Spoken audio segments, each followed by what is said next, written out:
What is up YouTube, Jamie the Kid 00 here. Just a quick one before we jump into today's video. Just wanted to give a huge shout out to YuGiJoe. We weren't originally going to have content for the next couple of days due to my workload at my actual job, but he was wonderful enough to step in and allow me to use some of the commentary work I did for him over the weekend for the YuGiJoe Online Series. I'd recommend checking out the entire VOD streams if you haven't already, and check out all of his social media for when the next event goes up. I'll be sure to be casting that, I do hope. But for now, hope you enjoy the games that I've casted over, and let me know your thoughts. Cheers, guys. Enjoy. Oh, and definitely forgot to say it. Hit that sub button.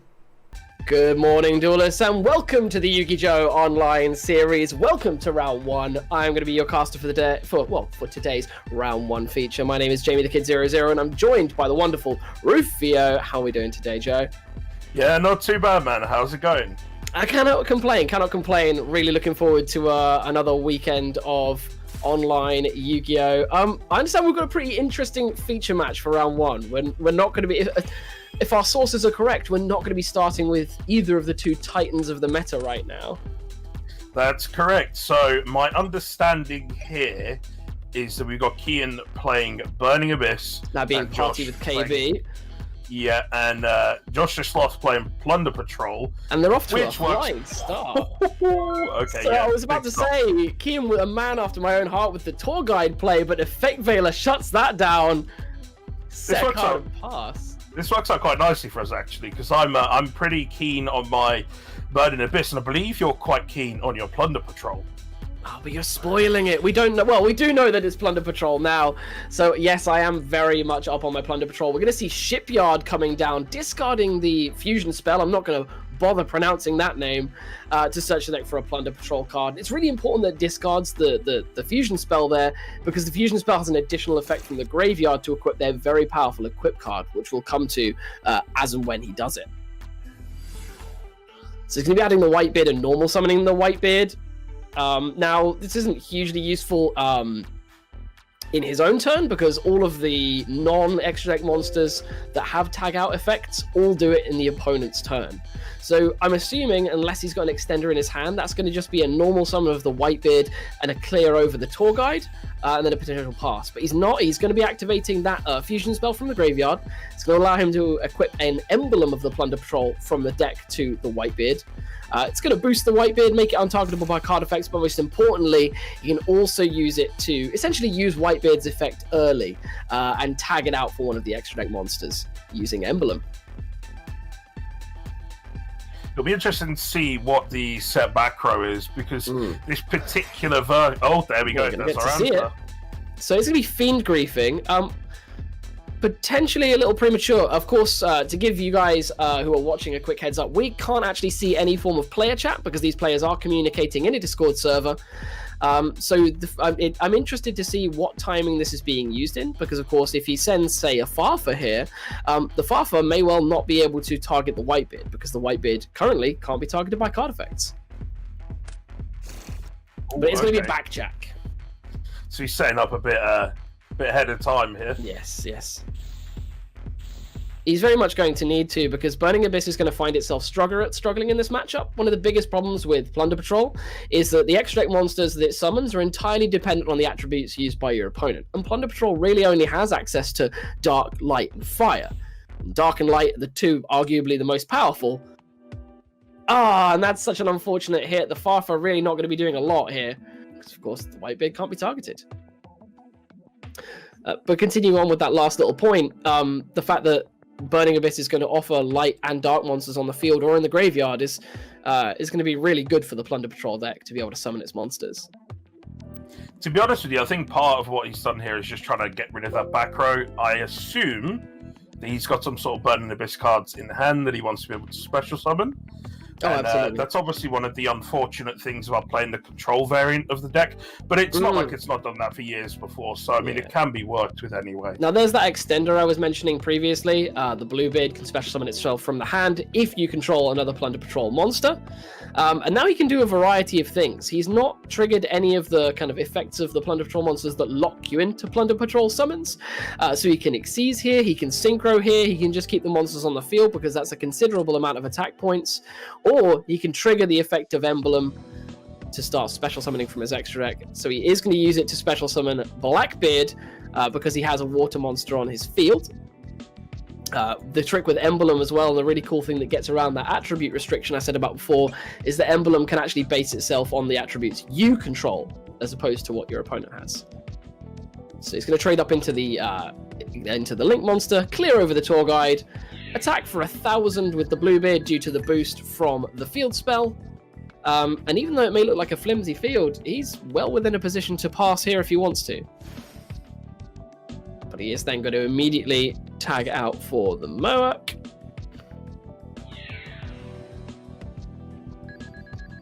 Using the Blackbeard's effect.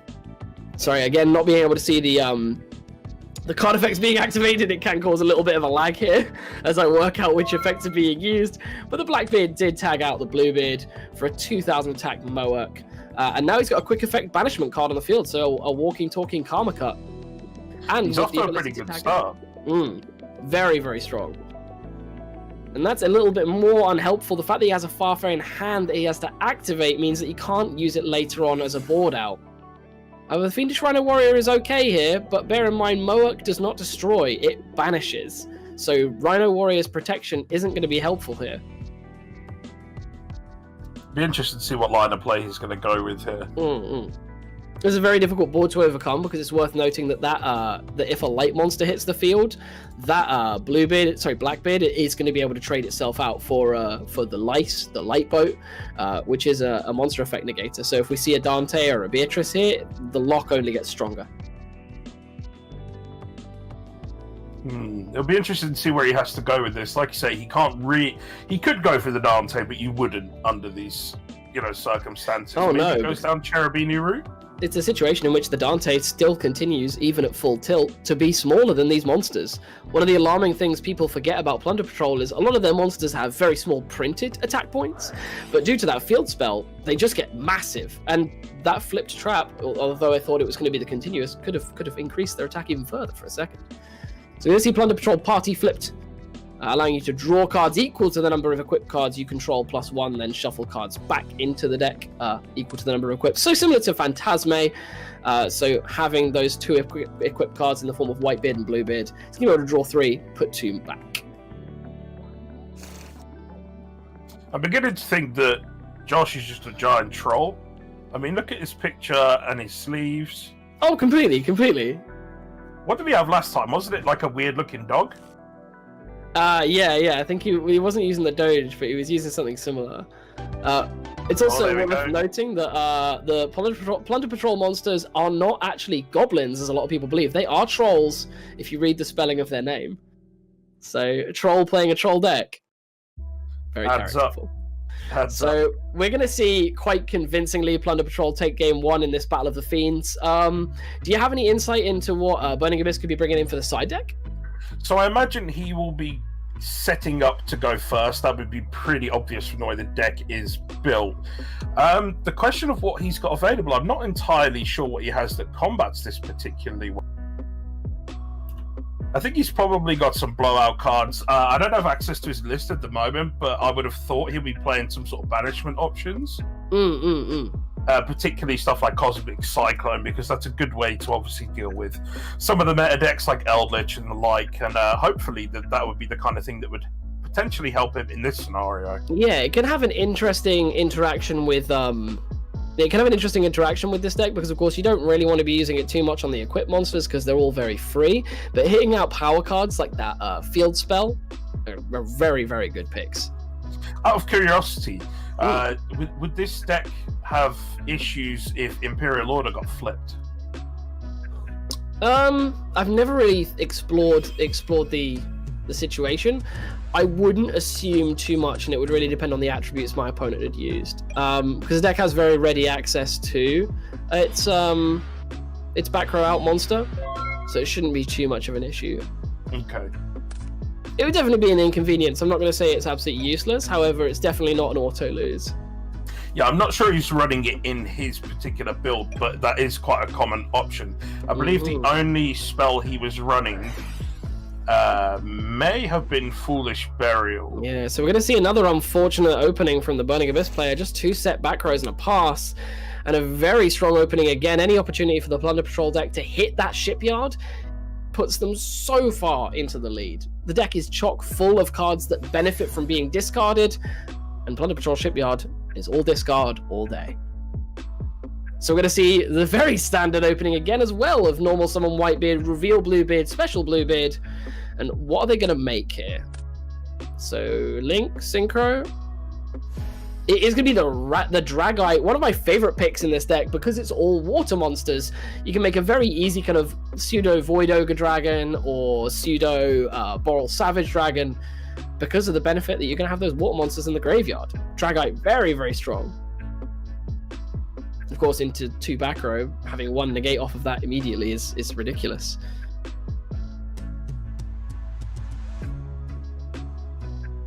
Be interested to see what happens here. We're just seeing a slight pause in what's going on. Again, that whole issue of us not being able to hear what they're saying or to see them communicating in the chat, but... Oh, of course, of course. So he's triggering the effect of Bluebeard to discard and draw, and then I'm assuming he's more than likely arranged a chain link 1 Whitebeard, because when Whitebeard is sent to the graveyard, it can special summon another Plunder Patrol from the deck. Chainlink 2 Bluebeard, Chainlink 3 Fiend Griefing, and I'm almost certain, actually, I'd like to assume that we'd see a Dragite. Okay, so I think we went Chainlink 3 Fiend Griefing, Chainlink 4 Dragite, Chainlink 5 Effect Veiler. So, a real high chain link, especially when we're trying to put those pieces together with no audio cues. Of course, Backjack sent, the draw taken from the Bluebeard, the special summon off of the Whitebeard. And for those who don't know, Redbeard is just like Whitebeard, but a little bit worse. When he's out on the field during your opponent's turn, you can use him to tag out into one of your Plunder Patrol extra deck monsters with an attribute the same as one your opponent has on the field or in their grave. And guess what? Effect Veiler's in there now, so the lights are online.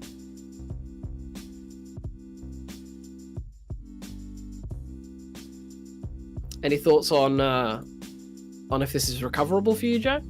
Honestly, I think Plunder's in a kind of a commanding position here, to be honest with you.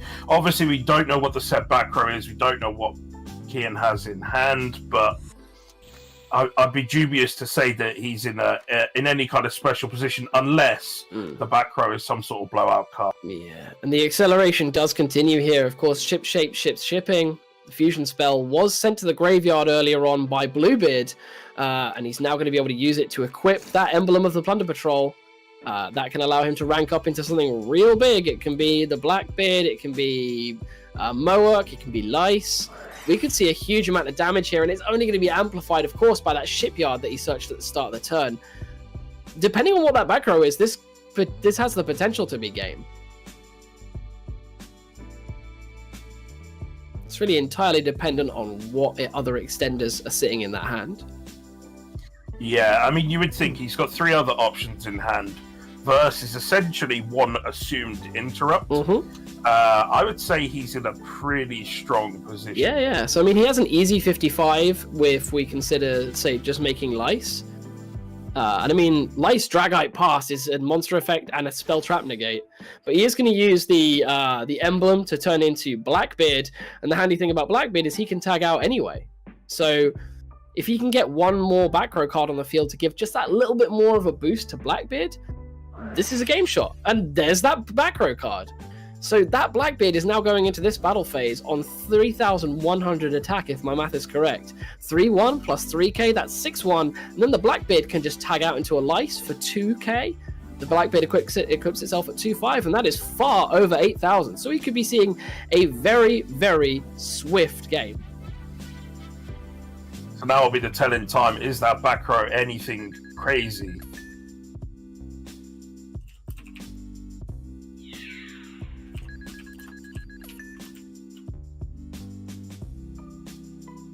Comes the last activation, I believe. So we are going to see that Backjack activated. It's going to flip a Karma Cut off the top. And that could be enough to save him because that Dragite is Effect Veilered and it has burned its activation. So I don't know if it's going to be all that fast. But We are going to then, of course, like I was saying, see the Blackbeard tag out for the Lice, and it does cause that emblem of the Plunder Patrol to fall off. So this Lice is targetable by card effects. So we may see him survive the turn here. The question is what follow-up he has. And that's really all the fight. Thankfully, the Dragite is only a negation for spell trap effects. So the Karma Cut is triggered. The Lice does get banished successfully. It's important to note now that Josh is exclusively locked into Plunder Patrol summons as well. So the content of his hand really does dictate what he's going to do here. But the discard of the Shipwright because of the Shipyard allows him to search. Was that Booty? It was. Of course, Booty, massively powerful trap, lets him bring back one of his Plunder Patrol monsters from the graveyard and change the attribute of an opponent's monster. So it basically lets you bring back Whitebeard and then tag out the Whitebeard for whatever you want. Salvage, of course, another power card. So free in this deck. Yeah, and it just allows you to set up free food in your hand for the activation clauses of all the extra deck monsters. That was one of the biggest problems for the deck before. All we cared about was Plunder Patrol names. Before the release of the latest set, Eternity Code, we just needed names, and Salvage was one of those cards that gave us more names in our hand. Now that we've got so many of them, and they all have such good effects, like Salvage is just so much value. So a normal summon for Fiendish Rhino Warrior. We have got a face down back row, so it is a little difficult to extend with Burning Abyss monsters. So we're entirely hanging on what that final card in hand may well be. There's an infinite impermanence. So I'm assuming that's just a throwaway. Yep. Because I mean, at the end of the day, we don't care about that Dragite right now. And it did have to be the impermanence activating because it is a Calcab in hand. And we could see the Booty come up here to set up a Moark that would just close out the game. And that's what I expect to see here. So Booty, to recap, it can declare an attribute, target a face-up monster your opponent controls, and it becomes that attribute. Hence why I was saying about how you can basically make whatever you want. It then allows you to take a Plunder Patrol monster from your graveyard, i.e. Whitebeard, special summon it to the field, or shuffle it into the deck. And then, of course, it's important to note that Whitebeard can use its tag out effect as a quick effect. It is going to do so, tag out into Blackbeard. The Blackbeard, I assume, is going to sit there for the moment, just kind of looking threatening until something more reactive like a Moark is required. Or it's just going to jump straight through to the Moark, getting the free draw. And if he banishes the Fiendish Rhino Warrior here, I don't see a way in which the Burning Abyss player comes back. There we go. And that is going to be the game point. So we're going to stick around for a little bit longer and just kind of recap that game. Joe, I want to kind of bounce a few things off of you about how you think BA could have fared in a potential more fair game, I suppose, wherein his openings had been a little stronger. Do you think Burning Abyss has a winning situation in this matchup, or do you think it is an uphill climb? It's a very difficult one to go with. The current way that BA is being played is very, very control heavy, and I think if it's set quite well, it's normally in a good position. It seems like he didn't necessarily have access to the best openings. No. And I think the tour guide, had that gone through, would probably have set him up nicely. But of course, there's so many hand traps at the moment, you have to be ready to be able to counter those, to be able to play sufficiently to set up and kind of grind it out. I would say, though, that I think that the sort of raw power of Plunder Patrol and the fact that it does so much moving around is probably one of the things that makes it very difficult to know when to interrupt, have enough interrupts available to stop them, and I think that that's probably what we've just seen there.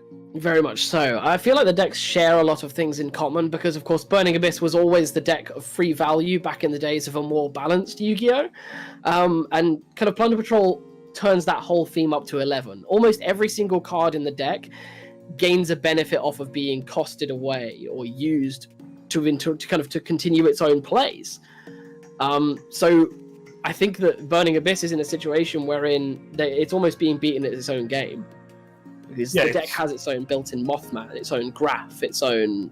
I mean, the field spell is insane.